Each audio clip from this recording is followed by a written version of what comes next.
Hello and welcome to Author to Author. Hope you all are doing great. Today's episode will feature Charles Guarria from Daytona Beach, Florida. He's the author of Proposition 13, America's Second Great Tax Revolt. We'll talk about the book shortly and more work by Charles later. Charles, welcome to the podcast. Hi, thanks for having me. It's great to be here. Right. Good to have you here, Charles. Hope it's a great weather in Daytona out there. It is fantastic. I think we're looking at about 80 degrees today and sunny, and you can't beat being in Florida in the wintertime, that's for sure. Right. I'm jealous. I hope we can have that weather in Toronto shortly. Yes, definitely. All right. Charles, please tell the listeners something about you, something about your life and how your journey as an author. Okay, well, my journey as an author actually started from a 21-year career as a librarian. 15 of those years I spent at Long Island University, which is in Brooklyn. And as a member of the faculty, I had to publish or perish. Not knowing actually when I applied for the job that I had to submit writing samples, otherwise I probably wouldn't have done it because I had never written before applying for this job. I actually submitted, upon my interview, I actually submitted a baseball website and a college article for a newspaper, for a college newspaper that I had submitted an article for. So I had no experience writing whatsoever, but I was either going to write or lose my job. So I started writing, and that's where Proposition 13 really came from. I did a couple of articles and then came across this issue in California about funding and traced it back to this law called Proposition 13 that cut funding for libraries, cut property taxes, thus the government didn't have the money to fund libraries. And that's where the book was born from. So it really all came from being a librarian. Wow. So you've always been surrounded by books, and writing is something that has always been, close to you. So what does, writing mean to you now that you're a published author and you're coming up with your next novel shortly? So why do you write, Charles? Right. Well, writing really means everything to me. I try to write as often as I can. I feel compelled. So in the process of doing research for Proposition 13, America's Second Great Tax Revolt, I got inspired to attempt to write a novel. And I was like, why don't I branch out? Because everything I've done was academic, right? And so I said, why don't I branch out? I have this idea for a novel about a rock star, and why don't I see if my talent can go there? So that's how I started to write the novel. So I feel compelled. That's why I write. I feel compelled to do this. I have a story to tell. I actually have one after this that's about baseball, which is another one of my great loves. Music is one great love, baseball is another. And so I have these stories that I want to tell. I want to get them out there. I think there's a niche, for this type of a book. And so I feel compelled, no matter what's going on in my life, to make progress every day and to get the thoughts on paper and create this book. Wonderful, wonderful. The keywords that I can hear: rock star and then Daytona Beach. I would love to come to Florida. I would say if you want to come to Daytona Beach, come during Bike Week, because that is so much fun. It's not like a rowdy crowd. It's really mellow. I don't know if you're connected at all to the biker crowd, but they're the coolest. I'm not a biker. I'm not a writer, but I go down there because the music is great. Everything is free. You're 2 blocks from the beach. Every bar is free. I mean, you go, there's no cover charges. And it is just so much fun because everybody's just mellow and wants to have a good time. So if you want to come down to Daytona Beach, I would highly recommend Bike Week as the time to come. And that's in March. Yeah, I intend to buy a bike here. I had a cruise bike in India. So India has got different terrains, We've got mountains, we've got plains, we've got deserts, all in the north of India. And I've explored a lot on bike. Hopefully I can do that someday in Daytona. Oh, cool. I bike down from Toronto, make it a trip, man, a road trip from Toronto all the way down to Daytona Beach. And then we'll hang out, we'll have a drink. Right. Cheers to that thought. Right. All right. Let's talk about more about Proposition 13. What's the book about? Please tell our listeners about that. Sure. So I was doing research for an article, and I kept on seeing how California had all these problems with funding of their libraries. So I sort of did like I sort of went back in time and found out that, oh boy, it was 1976 that California passed a tax cutting law. The property taxes were exploding, and the people wanted to do something about it. And in California, and about roughly half the states in the United States, any one person can put something on the ballot to be voted on if they get enough signatures, right? So these two guys were fed up with paying a lot of taxes, and they convinced enough people to sign off on having Proposition 13 put on the ballot. Do you want to cut your taxes by 57%? That's what it came down to. And enough people voted yes, and their taxes were cut. So then the government didn't have the money. So the government's like, well, if we don't have the money, we're not going to supply services. So one of the things that they cut was libraries. And that's where the whole connection to me actually writing about it came in, because it's basically a case management book for libraries, actually recently reviewed by the Tennessee Library Association and recommended for anybody who is in library management to see how do you survive, whether you're a public, college, special library, with less than your perceived budget at, let's say, the beginning of the year. And that's basically what it came down to. Personnel cuts, service cuts, not opening branches. Like, how do you manage all that? And that's essentially what the book is about. Let's see, I can tell you that it came out in late 2018. It did fairly well on the library management, Amazon library management selling chart. It got up to number 30. So I was really happy with that. And it's still going strong. Recently reviewed this year. Wonderful, wonderful.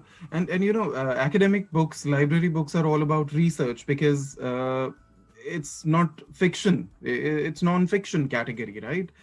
Yes. It's real time. It depends upon a lot of factors. So tell the listeners about some of the basic things they need to follow when it comes to academic books or library books. What are some of the things they need to keep in mind? When it comes to academic books? Yeah, writing an academic book, yeah. Well, I think in general, I'm finding this with the novel that I'm writing as well, which is a little bit historical fiction. Research is so important, and really I think takes up as much time as the actual writing does.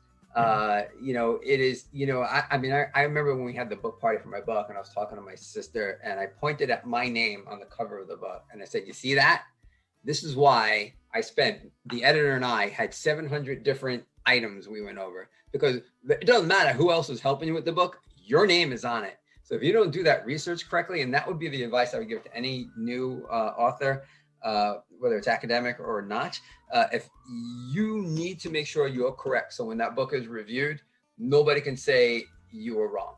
You can wait, I've got it right here. And if you look in the back of the book, there's like so many references in that book. So I think that would be the key thing to take out of it. Do the research. Yeah, I think research is the key for any academic book, because we are talking about real-time data, real-time situation, and you don't want to be going wrong anywhere. And secondly, the book is going to be available in the libraries. So, there are going to be students, there are going to be research scholars who will refer to your book in the future. So you don't want to go wrong with the facts. Exactly. And when you're writing at a scholarly level, so I don't know how many people in your listening audience know, but like something like the New York Times or the Wall Street Journal, as heady and as intelligent as they can be, are basically written at a 7th to 9th grade level. And when you're writing at an academic or a scholarly level, obviously you're at a college level, well above 7th or 9th grade. Those people who read that, whether it's the student or the professor, is going to see what your references are. You can't write, whether it's an article or a book in academia, you can't write without referencing. Yeah. And that's why you see tons of footnotes in articles and in books. And that's why it takes so long. Like even an article, this may be of interest to some folks out there, even an article can take a year to a year and a half from the time you start it until the time it gets published because of the review process. So I have 4 academic articles and a bunch of freelance stuff, but the academic ones actually go before a peer review board before it'll be published in a magazine, because they want to make sure your research is correct. So it's a process that's much more involved than the Wall Street Journal, the New York Times, and you need to have that research there. Otherwise, you're simply not going to get published, or you'll get published in something that's really bad and probably won't be judged very well for tenure at any university. Exactly. And with the encyclopedias like Wikipedia, online encyclopedias, if somebody sees something out of the picture, and they might go like, wait a minute, this doesn't add up. Let me just check it online. And next thing you know, the book has something else, and the online portal says something else. So you've got a huge amount of data online, huge amount of research which is already there, and Exactly. you don't want to be you don't want to be pulled out, and somebody says in the review that what, you did this wrong, this information is wrong in the book, you need to correct that. So that's going to fall back. So I think more than a fiction or a non-fiction novel, an academic book really needs to be vetted by experts before you actually launch it, and the research has to be perfect. Oh yeah, and if somebody questions you and says, you got this wrong, you just need to have the backup and say, well, like my book, 1970s is when it started, and obviously it went up to like a few years ago. I have to say, well, in 1970 it was that way because I got the proof. It's right here in this article. So save everything. Bookmark it, download it, so you can refer back to it if you ever have to. If you had touched on, like, if something doesn't seem 100%, corroborate everything. I don't just trust one source. I usually go to 2 or 3. I mean, as a researcher, as a librarian, even in my novel that I'm writing, I will look something up like in 2 or 3 different places before I will actually believe the first one. Does that make sense? Yeah, absolutely. And if you can't find the data, do your own research, do your own experiments. So that much you have to do when we talk about academic books, and they have to be perfect. You can't go wrong there. And it's not just online. I give you experience with my novel. My novel takes place over 60 years, right? The character is born in the 1950s. So somebody in the 1970s gets a disease. So what do you know about diseases in general? Nothing, unless somebody in your family gets it, or otherwise you don't really know. It's very surface, especially something in the 1970s. Well, I spent a month on the phone with the National Library of Medicine. So getting information about this disease that happened in the 1970s. So online is great, books are great, utilize your local library. But don't be afraid to call government. The government offices, that's what they're there for. I had a librarian at the National Library of Medicine in the history department of the National Library of Medicine, located in Washington, D.C. And, she was tremendous. She's going to get an acknowledgement in my book. She was great. So make phone calls. People are willing to help, and as well as the online. True. Don't be afraid to do research, guys. Yeah. Right. Tell us about your future projects. What are you working on now? Well, I'm working on a novel that was inspired while I was writing the academic library book, because of a name. Like, people say, well, where did you get the inspiration for that? Well, there was a name when I was doing my research, a guy named Rick Coles, and he was quoted in this article, right? And I'm like, the name Rock Coles would be really cool for a rock star. And that's really where the whole idea came from. That was the inspiration. I was like, Rock Coles. Well, that's really cool. So I actually use that name in the book. It's not the name of the main character. The main character's name is Orlando Roque de Collazo. He's Puerto Rican. And but Rock Coles is actually used. And that was the inspiration for the book. I started thinking, this rock star, where would he be from? I don't want to use New York, LA, because they get used all the time. How does Puerto Rico sound? That'd be really cool. So it turned from Rock Coles into Orlando. But that was the inspiration for the book. And I had retired early from Long Island University 2 years ago, and had about 30 pages of the book written. Took about 15 months off before I started doing some freelance writing, and pretty much wrote the book. The book is pretty much written, and as all writers have this affliction of of rereading their stuff and making sure that every single thing is perfect. I am doing that right now. Yeah. And I plan on rereading it only one more time before I get it out to an editor. But that is my current project. And about a month and a half ago, I responded to a tweet and got a job freelancing for a local newspaper here in the county I live in called the Hometown News. And I write some feature articles about it's hyper local stuff that if you lived here, you would really love. And keeping on top of, government down here and new restaurants and things like that. Yeah, I think something rightly shared by you. The emotions are really overwhelming when you look at your own manuscript and you want to change these things. Oh, wow, let's add this, let's change that, let's do this, let's do that. And the emotions can be really overwhelming. So how do you handle that? Let's share with the aspiring authors. How do you handle those emotions? What I'm doing is I cannot tell you how many times I've reread it, right? And I mentioned I want to get it out to an editor. I'm going to hire an editor before I actually go to a publisher because I want my book to be perfect. I have a reason for that I can get to in a second. But to answer your question, what I am doing in this reread / edit and then the next one is if it's a small thing like a comma or something like grammatical, I'll make the change, but that won't stop. I won't go back and reread it because of that, because I have an editor and I'm going to have beta readers, and together we're all going to find those little things like, hey, maybe you need a comma here, or maybe, if it's actually changing the words, whether it's physically whether it's changing, going to a new word, or just rearranging paragraphs and sentences to have something stand out more. When I hit a passage where I'm doing that, changing paragraphs, changing sentences, changing word structure, that means I have to go back and reread it.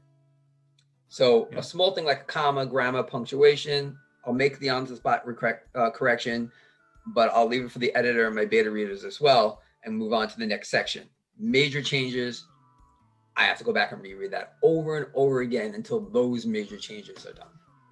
Right. So I've got a critical question related to this, but let me ask you first, how long did it take from start to finish to write Proposition 13, including the research, the vetting part, beta reading, everything? So how long did it take?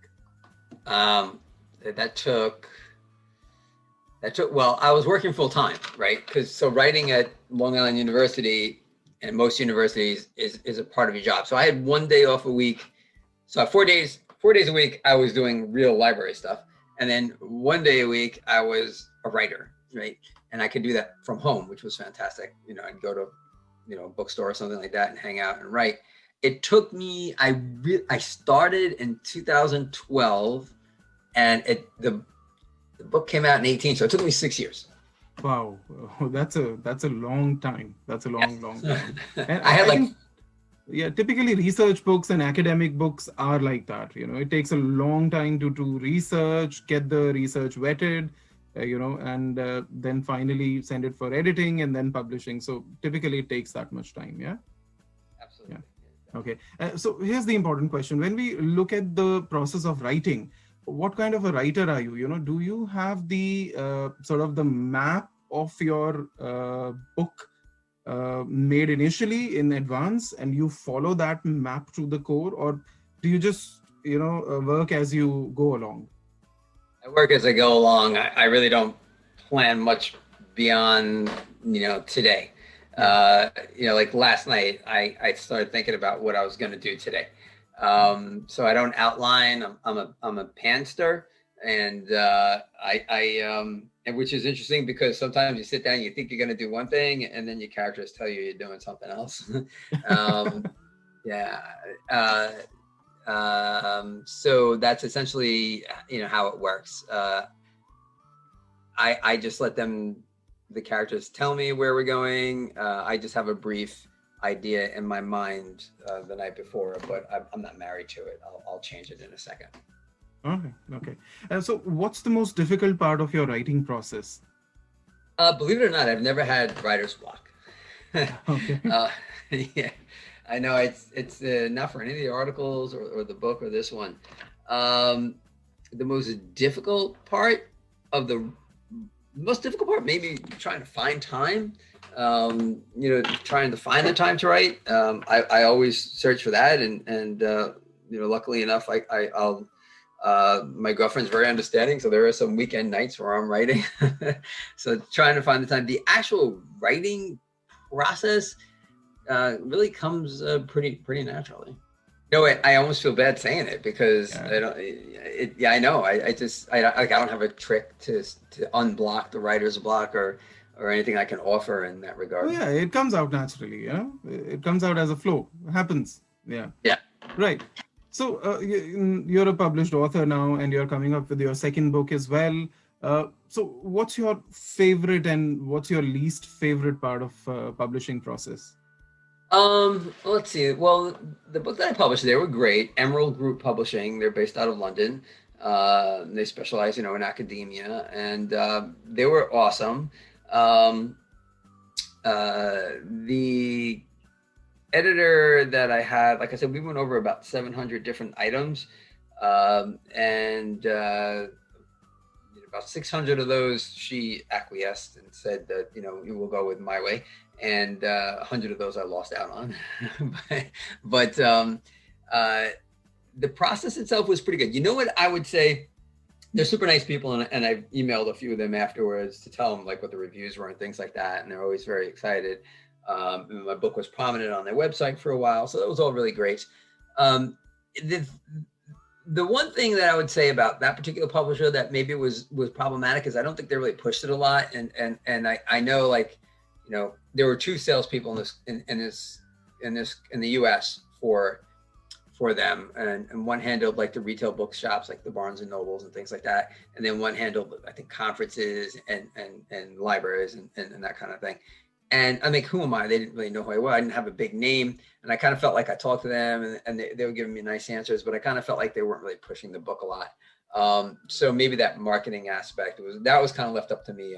I emailed thousands upon thousands, like every librarian in California knew about my book in their email, and that was going to like every public library, every university, and looking up the librarians and sending out a form letter to them. So I don't think they really did a whole lot of marketing outside of making it prominent on their website. So that would have been better. But the actual process, I mean, I was involved. One of the pluses was the cover of the book. I was actually involved in designing. I walked around a local bookstore and looked at in the business section, and what did the books look like, and came up with the cover of the book, which is the state of California, and it's in red, white, and blue because of the subtitle, America's Second Great Tax Revolt. And that part was a lot of fun, and they were awesome with, and they were very professional at all times. Yeah, I think something that I can get out of this is about the marketing part. A lot of authors are kind of disappointed that publishers are not supporting them. So I've got my own publishing house back in India, and this is my message to the authors. This is what I wanted to tell. Marketing is something that is a joint effort by both author and the publishing house when it comes to self-publishing. Let's face it, traditional publishing is a very hard nut to crack. Very few traditional publishers, they take in very few manuscripts on annual basis. So they've got very limited scope, and thousands of authors who are sending them manuscripts don't make the cutoff many times. Yeah, that happens. And that generally happens to first-time authors. Unless and until you are somebody who's already great, it's going to be very difficult cracking maybe traditional publishing. So marketing is something that you've got to keep a budget for that when you're planning your book to be self-published. And how I suggest people is to have a maybe 80-20 formula. 20% of your budget should be for, let's say, publishing, and 80% of your budget should be actually for marketing. Majority of your budget should be for marketing. The branding is everything when it comes to self-published authors. And that is how I actually suggest them. So we've gone out of the way publishing some books for free. And all we expect the author to do is, buddy, you've got to do the marketing. Yeah. Right. So I think self-published authors must understand this. Don't get disheartened or disappointed if the publisher is not supporting you, because everything is paid in self-publishing. You want editing, paid. You want marketing, paid. You want a website, paid. You want a video, paid. It's not like traditional publishing wherein they are adopting your script, your manuscript, and then they are working on it. They are doing everything. And also, here's a point to notice. Self-publishing, the royalty can go up to 70%, 80%, right? So the printing cost is taken off. That, of course, is the publisher's right. But in traditional publishing, the royalties can be 5%, 10%, 15%, and maximum 20%. So the obviously the scope is quite bigger in traditional publishing. Self-publishing, the scope is quite, let's say, low in terms of book marketing. But yeah, you're earning the money, so you've got to put your back into it when it comes to marketing. That's what I keep telling self-published authors. I'm a self-published author myself, so all my books are self-published. So I know how hard marketing can be. A couple questions. Do you still have the publishing house? Oh yeah, I still have the publishing house. I still assist authors in publishing. So yeah. Oh, well, maybe we'll have to talk in a few months. Yes. Absolutely. Look forward to that. I do actually advertise right now. I was doing some of my own marketing for Proposition 13 because the interesting thing was it was just this past, it was 2019. In 2019, Proposition 13 was back on the ballot for a revote. So I continued to market the book through that election, which was in November of 2019. And I only recently switched to marketing myself. And what I mean by that is, like, once a month, I will go on one of the major social media platforms and do a 1-week advertisement. And because I don't have a book out yet, it's like the low end. But I get like 3,000 or so views and a couple of follows every month. I'm averaging like about 197 new followers a month. And I really just started all this stuff like a year and a half ago. So I'm starting to build a little bit of a following, but I am doing some self-marketing right now. And I will second what you just commented on. Yeah, truly. Marketing needs a lot of hard work, and social media marketing has made it easy for authors to market the books. Yeah. All right. So let's talk about the writing space. A few authors are very particular about their writing space. What do you need in your writing space that helps you stay focused? I need quiet. Even a Starbucks is a little bit too noisy for me. So Barnes and Noble is much more quiet than Starbucks. They have cafes in Barnes and Noble, and they're much more quiet. So I'll go there like one day a week to do some writing just to get out of the house. But I have an office in my house there right now, and basically I face the backyard, and it's nice and quiet, and I get to look at the birds as they fly by. But I can't listen to music. I can't eat. Somebody asked the other day, like, what munchies do you have? And I said, I can't. I have to pause my writing to eat and then go back to it. So my writing space is basically an office, kind of a traditional desk, well lit, sunlight, and no outside interference. So if anybody's home, I close the door, and it's almost like a library. It has to be that quiet. Yeah, I thought you were about to say a beach. You require a beach. I actually have to have the view of the beach. Well, just a little bit of a tangent. Speaking about paying for things yourself, I actually did pay a defamation lawyer because I use real people in my novel, and I wanted to make sure I didn't cross the lines and that sort of thing as far as defamation of character or anything, which I did not. But when he had the book, I actually did go to the beach and did some reading because I wanted to continue to read to better inform myself from my novel. And so I was at the beach. Yeah, I was with the little chair and the umbrella to make sure I didn't get too burnt, and just read. Plan on doing that again when I get it out to an editor and I have some free time. Absolutely. Charles, I'm a mountain guy. I'm a mountaineer, right? So beach is something that never figured on my to-do list for a long time. But the first time I went to a beach in India, it's a place called Goa. I recommend everybody to go there once in their Okay. lifetime. It was amazing. The feeling was actually amazing. And I was not an author then. But Okay. the thoughts that you get when you are sitting close to the water, the waves hitting the beach, it's amazing feeling. And we've got a beach, of course, it's a Lake Ontario here in Toronto, but it's a wonderful place, the Broadwalk on the west side. It's amazing. And Yeah. truly, I tell authors, go to the beach, go to the mountains, find your idea, find your inspiration. Writer's block is not real. It's something that is in your mind. And then truly places like beaches, mountains, or any other serene place has a positive impact on writers. Yeah. Absolutely. I could see that. I haven't done a lot of Yeah. time in the mountains, but I could totally see how the mountains would be a great place, to go and write. And the beach is very powerful. Just Yeah. when you look out and you see the waves coming in, and it looks it's endless, right? And it's just this great feeling. The boardwalks, yeah, it's really fantastic. Yeah. All right. So, what do you do when you're not writing?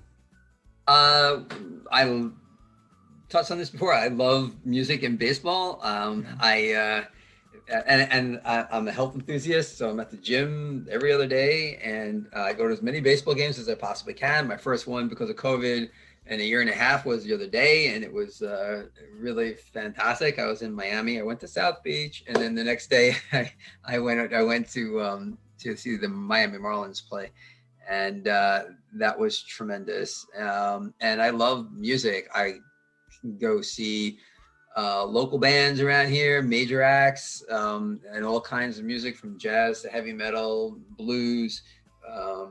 So those are things I love to do. Yeah. Right. Wonderful. And I Colorful. read. Yeah.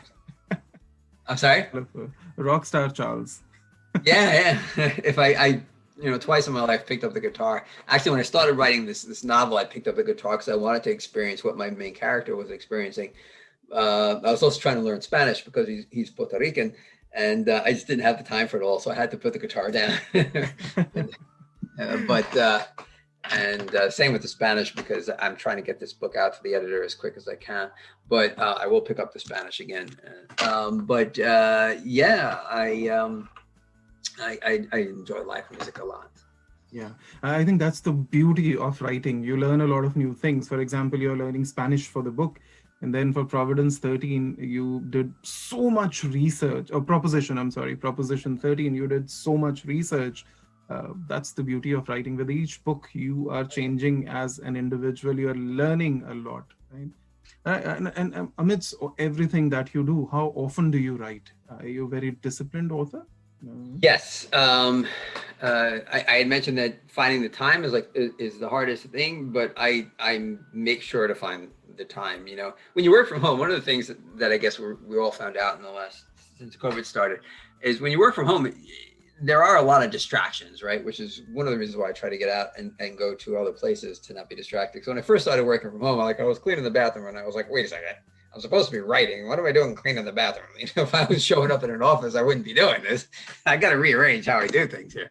And so being that disciplined, making sure your breaks aren't an hour each time, like your lunch break could be an hour, but your snack break better be like 10 minutes. That was sort of the hurdle as far as working from home. But as far as finding the time, I make sure, no matter what's going on, even on a supposed day off, that I'm making progress on the book. So like I mentioned that last weekend, that I visited family in South Beach. The day before I left, I'm trying to get copyright for the song La Vie en Rose. The day before I left, I filled out the paperwork and sent it to the publishing house, so that was working in the background while I was away. So something was still going on, in regards to making progress with my book. They were working on that, the publishing house, while I couldn't be at my desk writing. Still making progress. The morning that I was down in South Beach, after like 3.5 hours sleep, I wrote. I got up, and even before breakfast, I'm writing for an hour.